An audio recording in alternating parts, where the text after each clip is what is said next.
Hello बच्चों, तो कैसे हो? चलो शुरू करते हैं नया टॉपिक। आज हम जानने वाले हैं मिक्सिंग ग्रुप के बारे में। ठीक है, हमारे पास बहुत सारे सेल्स है। वो मान लो एन नंबर ऑफ सेल अगर सीरीज में कनेक्ट है तो क्या होगा, N number of cell parallel में कनेक्ट है तो क्या होगा, और मिक्सिंग अगर हो जाए तो क्या होगा, इसके बारे में जानते हैं। बहुत जल्दी हम फॉर्मूला देखते हैं पहले। N number of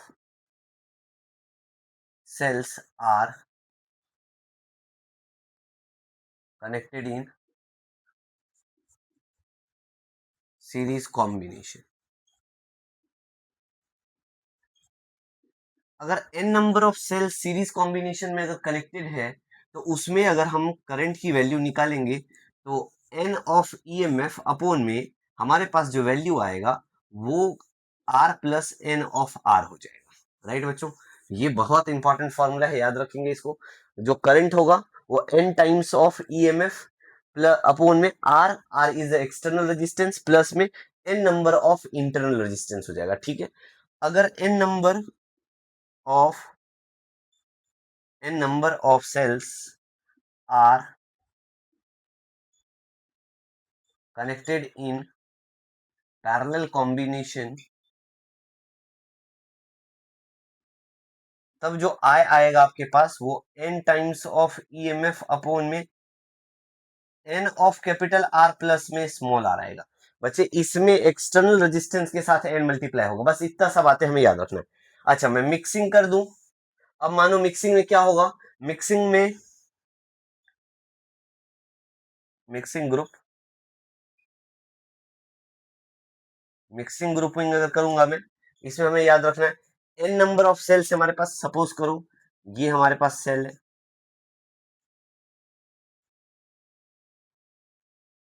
N number है, एन नंबर ऑफ सीरीज है, और ऐसे बहुत सारे सेल्स पैरेलल में कनेक्ट है। ठीक है, डॉट डॉट डॉट डॉट, फिर से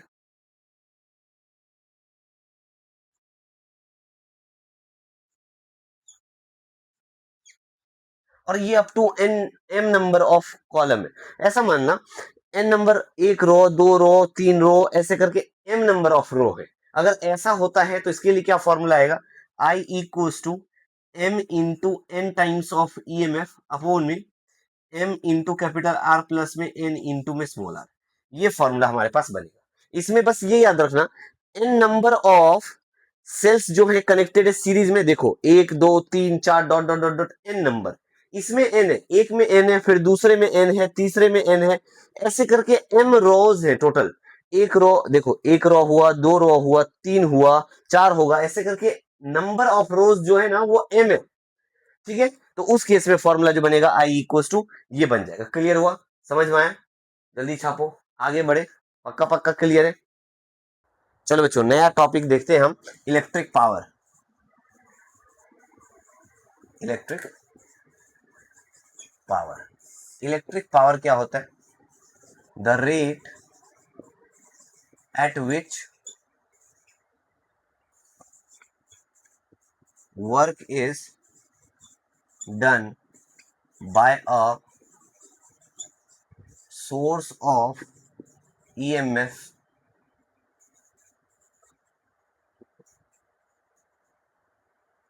maintaining a current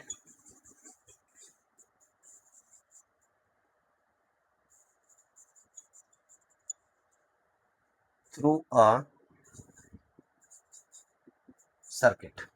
ठीक है, क्या rate at which work is done? तो एक बार बताओ, rate at which work power होता है, power equals to work upon में टाइम बोलूंगा, यस और नो? अरे समझ में आया क्या? पावर क्या होता है? Rate of doing work. अरे तो डब्ल्यू बाई टी होगा। और एक बार बताओ, वर्क डन जो होता है पोटेंशियल इंटू चार्ज इक्वल होता है, हाँ बोलो। तो P इक्वल्स टू, क्या मैं V into Q by T लिख सकता हूँ? अच्छा, क्यू बाई टी आपको मालूम है क्या होता है? क्यू बाई टी जो होता है वो I के इक्वल होता है, यस और नो?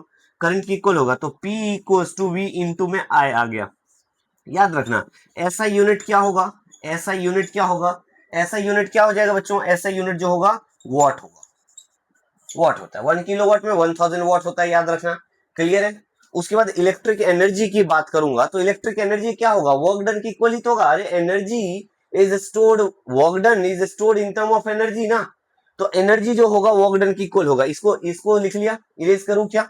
चलो, इलेक्ट्रिक एनर्जी की अगर मैं बात करूंगा तो पावर इंटू टाइम कर दो, और पावर इंटू टाइम जो होता है ना वही आपका हीट डिसिपेशन का भी फॉर्मूला हो जाता है, क्योंकि वर्क डन जो है आपके पास electric energy, electric energy power into time, W equal to P के बदले में क्या लिखा था हमने, V into I into T. आ गया क्या? देखो वर्क डन इक्वल टू क्या हो जाएगा, V को आई आर लिख सकता हूं तो आई स्क्वायर आर टी, एक फॉर्मूला बन गया। W इक्वल टू या तो V स्क्वायर टी अपॉन में आर, दूसरा फॉर्मूला बन गया। ये हमें याद रखना है। अच्छा, इसका जो ऐसा यूनिट आएगा ना, याद रख, किलो वॉट आवर होता है, ये कमर्शियल यूनिट होता है बच्चे, इसको 1 यूनिट भी कहते हैं। इसमें जो एनर्जी होता है वो 3.6 इंटू 10 की पावर 6 जूल के इक्वल होता है। ये बात याद रखना, 1 यूनिट। आप बोलोगे कैसे, ये कैसे आ गया? एक बात बताओ, हम क्या कर रहे हैं, 1 किलोवाट, 1 किलोवाट में कितना वाट, 1000 वाट। कितना आवर है, 1 आवर, मतलब कितना सेकेंड, 3600 सेकेंड। मल्टीप्लाई कर दो बच्चों, 36 इंटू 10 की पावर 5 आ गया, तो 3.6 इंटू 10 की पावर 6 जूल ऑफ एनर्जी। इतना जूल ऑफ एनर्जी होता है 1 यूनिट में। 1 यूनिट बोले तो किलो वॉट आवर होता है। इसको बीओटी भी बोलते हैं, बोर्ड ऑफ ट्रेड। क्या कहते हैं, बोर्ड ऑफ ट्रेड। क्लियर है? चलो किरचॉफ रूल के बारे में जानेंगे अब। इतनी बात क्लियर है? पक्का पक्का इरेज कर दूं क्या? चलो जी।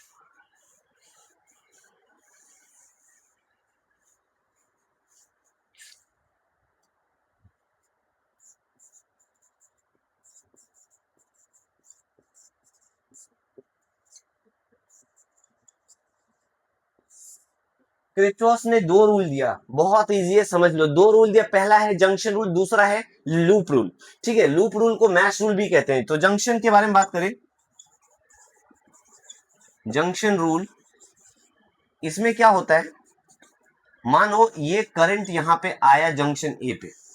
मान लो एक करंट जंक्शन यहां पे मैंने बना दिया ए, एक जंक्शन है।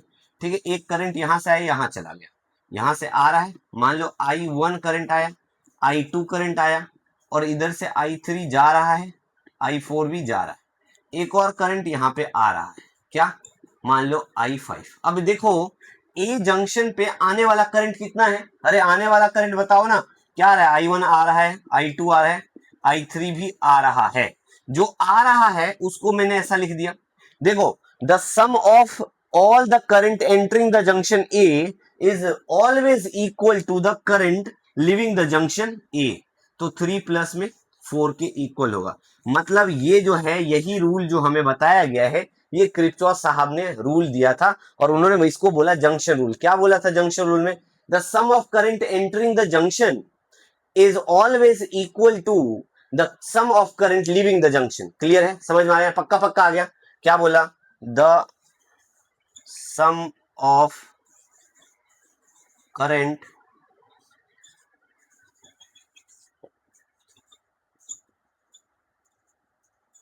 junction is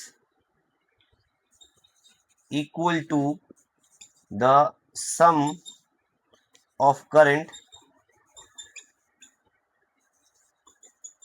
leaving the junction. ठीक है, जैसे इधर समझाया मैंने, ये देखो, ये करंट आने वाला एरो दिख रहा है ना, और इधर से जा रहा है, तो ये जाने वाला I4 है। और इधर देखो, यहां से जो आया I1, और ये I3 जाने वाला। बट I5 तो सिर्फ आ ही रहा है ना इस पे, तो इसीलिए इसका इसका इसका सम कर दिया, मतलब I1 + I2 + I5 equals to I3 + I4 के इक्वल होगा। जंक्शन रूल क्लियर है बच्चों? पक्का पक्का इरेज कर दूं क्या? अरे कर दूं इरेज? पक्का समझ में आ गया? चलो जी आगे बढ़े।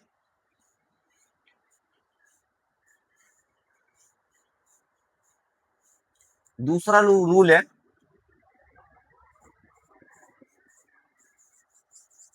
लूप रूल, या इसको मैश रूल भी कहते हैं, एक ही बात है। तो इसमें याद रखना, the sum of the potential, लिख ही देता हूं,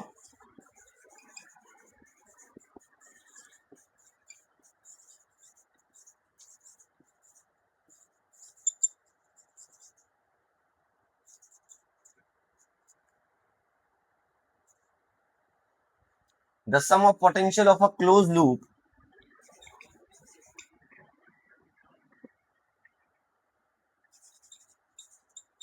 including registers and cells is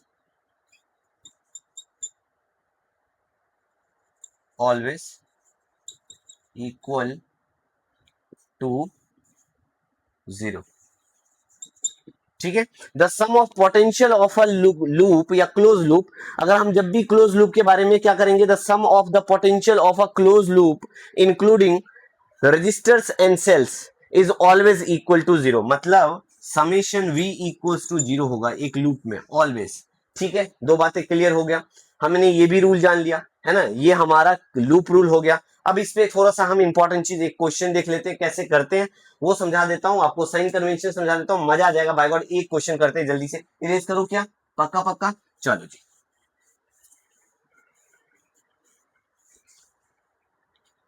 अब सपोज करो हमारे पास एक ऐसा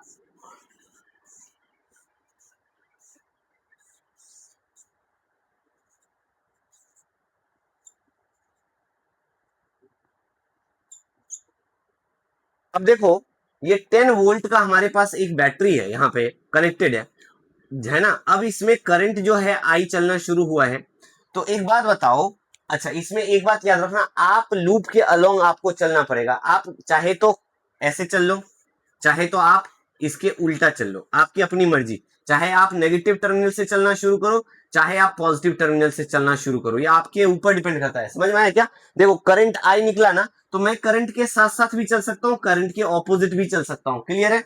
अब इस बात को ख्याल रखना, यहाँ पे रजिस्टर प्लस में, यहाँ पे माइनस में, यहाँ पे प्लस में, यहाँ पे माइनस में होगा। अब ध्यान रखो, जब भी प्लस से माइनस जाओगे ना, तो यहाँ जो पोटेंशियल डेवलप होगा वो नेगेटिव ले लेना। अरे बहुत इजी टर्म है, 1 मिनट में समझ आ जाएगा। देखो पॉजिटिव से नेगेटिव जा रहे हो, यहाँ जो पोटेंशियल डेवलप होगा वो क्या हो जाएगा, नेगेटिव हो जाएगा। यहाँ पॉजिटिव से नेगेटिव जा रहे हो, पोटेंशियल क्या होगा, नेगेटिव हो जाएगा। अच्छा, और देखो यहां से आप आ रहे हो ना, नेगेटिव से पॉजिटिव आ रहे हो, आप कैसे चल रहे हो भाई, ऐसे चल रहे हो, आप ऐसे चल रहे हो। एक बार तो नेगेटिव से पॉजिटिव आए ना, पोटेंशियल गेन हुआ ना, गेन हुआ तो क्या हो जाएगा, अरे देखो ना, पहला क्या है नेगेटिव टर्मिनल, दूसरा क्या पॉजिटिव टर्मिनल। आप नेगेटिव से पॉजिटिव आए हो तो प्लस होगा ना, तो 10 वोल्ट प्लस का, और क्या होगा दूसरा, यहां से आओ ऐसे करके आए आप, ऐसा करंट आ रहा है, और करंट के साथ साथ ही आप आ रहे हो, यहाँ पे पॉजिटिव है यहाँ नेगेटिव है, तो आप माइनस लिखोगे क्या, 2 में आई, प्लस में क्या हो जाएगा बच्चे, फिर यहाँ पे आओगे तो क्या हो जाएगा 3, ये भी माइनस में आएगा ना, 3 में आई इक्वल टू 0। देखो मैंने आपको बताया ना, the total potential of a loop is 0। तो यहाँ तो ऑलरेडी पोटेंशियल 10 वोल्ट है, बट यहाँ पे सिर्फ रजिस्टर है, तो according to Ohm's law v equal to I R potential होगा ना।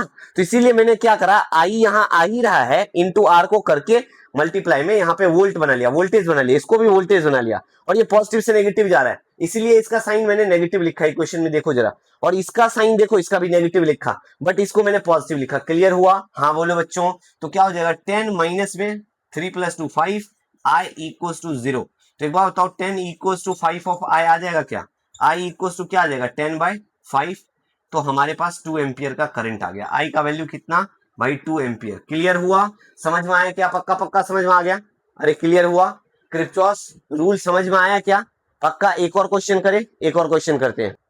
चलो इस क्वेश्चन को देखते हैं, बहुत इजी है और एनसीईआरटी का क्वेश्चन है, बहुत अच्छा भी है।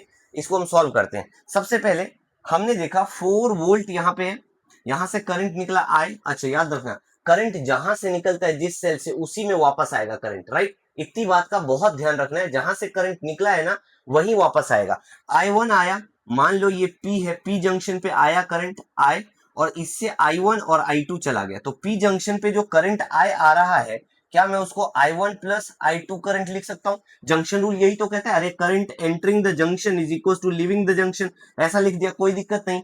अब आप रूल समझ चुके हो। अरे जब भी नेगेटिव से पॉजिटिव जाओगे तो पोटेंशियल क्या होगा, गेन हो रहा है, तो ऐड हो रहा है, मतलब प्लस के साइन के साथ लोगे। तो मैं लूप ले लेता हूं, इसको P, इसको Q, इसको R, इसको S लिख लेता हूं। तो कौन सा लूप ले रहा हूं मैं, इन लूप PRSP, जहां से चले हैं उसी लूप को हम कंप्लीट करेंगे। तो एक बार बताओ I1, देखो यहां पे क्या हो रहा है, पोटेंशियल आप ऐसे चलो, ऐसे चलो, करंट के साथ साथ चल रहे हैं। ये हमारा जो डायरेक्शन है ना बच्चे, ये तो हम अपने अकॉर्डिंग रख रहे हैं, तो हम करंट के साथ साथ चल रहे हैं। नेगेटिव से प्लस आए हो मतलब गेन हुआ है, तो 4 क्या होगा, पॉजिटिव का होगा। क्लियर हुआ। अरे 4 पॉजिटिव का आएगा क्या, नेगेटिव से पॉजिटिव, ये नेगेटिव टर्मिनल ये पॉजिटिव टर्मिनल, 4 वोल्ट। अब यहां से आओ, टक टक टक टक, यहाँ आए I1 पे, I1 और 20 ये जो है रजिस्टर गिवन है और करंट साथ में मिलेगा, पोटेंशियल डेवलप हो जाएगा कितना भाई, ये प्लस से माइनस जा रहा है तो माइनस में 20 ऑफ I1, कोई दिक्कत नहीं। फिर यहाँ आएगा ये करंट I1 और यहाँ जो आ रहा है वो करंट I बन जाएगा। पूछो क्यों, ये I2 इधर से करंट आ रहा है, I1 R भी तो एक जंक्शन है, R पे दो करंट आ रहा है, I1 और I2 दोनों मिल जाएगा R पे, I के इक्वल हो जाएगा। तो क्या करोगे साथ में, माइनस में 60 ऑफ I इक्वल्स टू 0। पहला इक्वेशन कंप्लीट है बच्चों, ये समझ में आया क्या, पक्का पक्का समझ में आया। इसको क्वेश्चन इक्वेशन नंबर 1 करो। अब सेकेंड लूप लो, दूसरा अगर मैं लूप लूंगा, लूप कौन सा ले रहा हूं भाई, मैं ले रहा हूं PQRP। इस लूप की अगर मैं बात करूं तो देखो पॉजिटिव से नेगेटिव जा रहे हो, जो ही पॉजिटिव से नेगेटिव जाओगे तो पोटेंशियल लॉस हुआ है, यस और नो। अरे पॉजिटिव से नेगेटिव, आप ऐसा ही चलो ना, आप ऐसा चलो, चलो ऐसा चलो, आप यहां से देखो, आप ऐसे चल रहे हो, I1 करंट है और ये पॉजिटिव है ये नेगेटिव है, तो माइनस का 20 I1। और इधर से जो ही आप यहां आओगे, आपका डायरेक्शन देखो, इसमें मैंने कैसा I1 के अलोंग चल रहा हूं, मैं I1 के अलोंग, डायगोनल के अलोंग चल रहा हूं। फिर मैं इधर जाऊंगा और करंट देखो यहां से मेरे ऑपोजिट आ रहा है, करंट जो ही ऑपोजिट आ रहा है मेरे से, तो हमारा डायरेक्शन एक दूसरे के लिए क्या हो जाएगा, ऑपोजिट हो जाएगा। माइनस में 200 I2 आएगा। और यहां देखो, यहां से हम नेगेटिव से पॉजिटिव चले गए तो इसको प्लस कर दो, है ना। और आप देख लो हम ऐसे चल रहे थे ना, I2 के डायरेक्शन में देखोगे तो उल्टा चल रहे हैं हम, तो क्या हो जाएगा, माइनस का 5 इक्वल टू 0 हो जाएगा। क्लियर हुआ, इतनी बात समझ में आया क्या, इतनी बात समझ में आया। दूसरा इक्वेशन समझ में आया, देखो क्या आ रहा है, I1 इंटू 20 हमारे पास है, I1 इंटू 20 कर दो। फिर यहां से आओ, देखो ये नेगेटिव टू पॉजिटिव है, तो नेगेटिव टू पॉजिटिव जाएंगे हम, क्यों, क्योंकि हमारा जो टर्मिनल से ये देखो पॉजिटिव टू नेगेटिव है, ये अगर पॉजिटिव टू नेगेटिव है, हम इस करंट के ऑपोजिट आ रहे हैं ना, करंट के ऑपोजिट आ रहे हैं। I2 जो करंट इसमें आ रहा है ना बच्चे, उसके हम ऑपोजिट जा रहे हैं, तो यहाँ पे नेगेटिव नहीं, ये प्लस हो जाएगा। और जो हमारा दूसरा है, ये जो है 5 वोल्ट क्या हो रहा है, माइनस का आएगा। क्यों माइनस का आएगा, क्योंकि आप नेगेटिव से पॉजिटिव में नहीं जाके पॉजिटिव टू नेगेटिव जा रहे हो। देखो ना यहाँ पे करंट क्या जा रहा है, पॉजिटिव टू नेगेटिव, इसीलिए क्या करोगे, 5 वोल्ट जो है आपका क्या आना चाहिए, नेगेटिव का आना चाहिए। क्लियर हुआ, दो इक्वेशन बन गया है। अब दोनों इक्वेशन को अगर हम सॉल्व कर देंगे तो हमारा आंसर I1 I2 आ जाएगा क्या, इसमें I1 भी है I2 भी है, इसमें हमारा I1 और I2 नहीं है। इसको एक काम करो ना, I equal to I1 plus I2 लिखा ना, इस I को सब्सटीट्यूट कर दो I1 प्लस I2 में, तो क्या हो जाएगा, इसको मैं ऐसा लिख सकता हूँ 4 equal to 20 of I1 plus में 60 I1 प्लस में 60 I2, ऐसा लिख दूंगा। I1 ऐड हो जाएगा, 4 इक्वल टू 80 I1 और प्लस में 60 I2, ये बनेगा क्या इक्वेशन। क्लियर हुआ, ये कहानी समझ में आ गया बच्चों। पहला ये इक्वेशन, दूसरे को सॉल्व कर लेते हैं। क्या है, अगर मैं इसको ऐसा लिख दूं 200 I2 माइनस में 20 I1 इक्वल टू 5, कोई दिक्कत नहीं है, ऐसा भी लिखा जा सकता है। अब अगर मैं I1 को यहाँ पे 4 से मल्टीप्लाई कर दूं, सेकेंड इक्वेशन को 4 से मल्टीप्लाई कर दूंगा, 80 हो जाएगा, और ऐड कर देता हूं। चलो जी, एक काम करो, मल्टीप्लाई कर दो 4 से सेकेंड इक्वेशन को, कितना हो जाएगा, 200 इंटू 4 800, 800 I2 माइनस में 80 I2 equal to 20।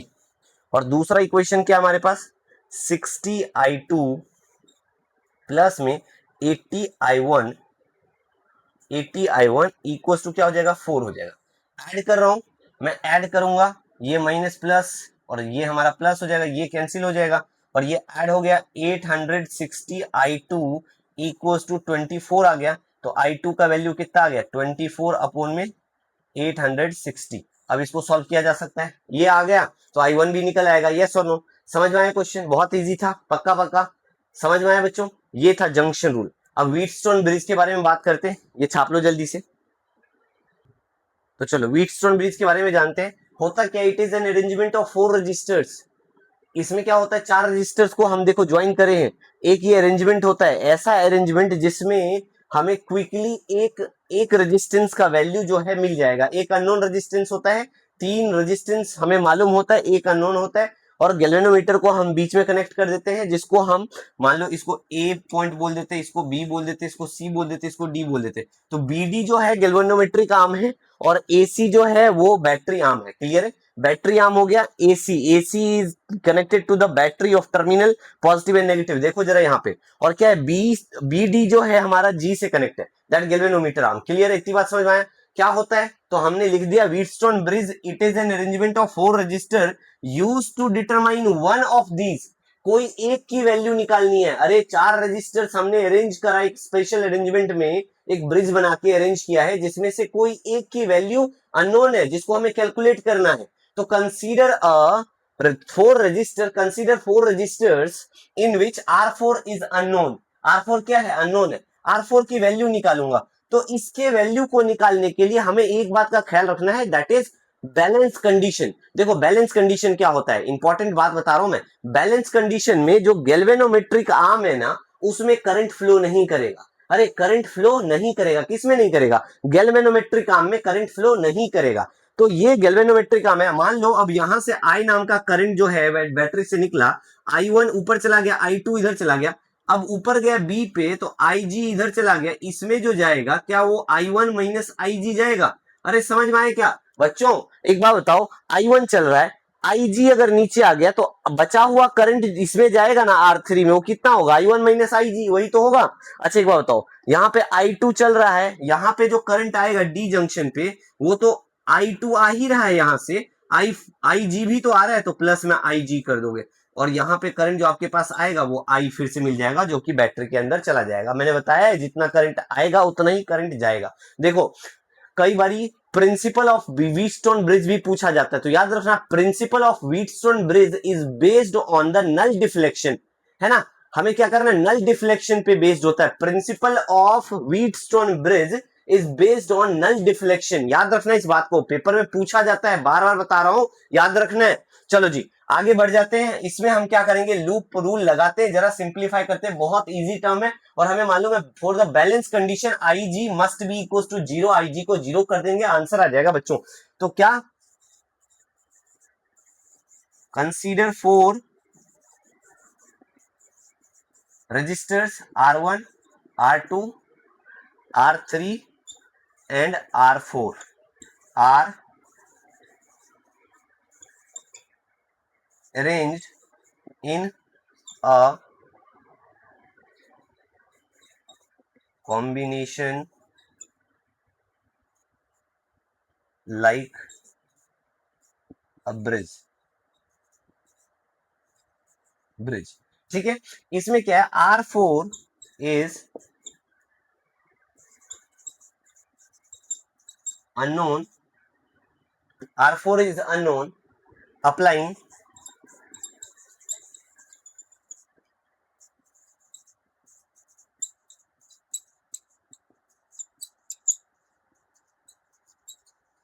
Loop rule. Apply Kirchhoff loop rule. कौन सा लूप ले रहा हूं बच्चों, तो A B D A loop ले रहा हूं। इसमें देखो क्या हो जाएगा, यहां से आप चलना शुरू कर रहे हो, ऐसे चलो, करंट के साथ साथ चल रहे। तो एक बार बताओ, I1 R1 ऐसा लिख लो। अब आपको मालूम है ये पॉजिटिव टर्मिनल, ये नेगेटिव है, तो माइनस का ये माइनस का, और ये क्या हो जाएगा आपका, इधर से इधर आ रहे हो, तो उसको हम क्या करेंगे, ये माइनस है, माइनस में IG इंटू में G कर लो, और प्लस में क्या हो जाएगा बच्चे, ये वाला करंट आपका प्लस हो जाएगा, इसमें क्या आ रहा है I2 R2। कोई दिक्कत है, समझ में आया क्या? ये नेगेटिव, ये नेगेटिव, ये पॉजिटिव, टोटल पोटेंशियल 0। पहला इक्वेशन आ गया क्या, पक्का पक्का आ गया। इतनी बात कर लिया, छाप लिया, इरेज करूं क्या, इरेज कर दो, इतनी बात हमने समझ लिया, ठीक है जी। इतनी सी बातें हमें याद रखना है। इरेज करो ऊपर का पार्ट, चलो जी।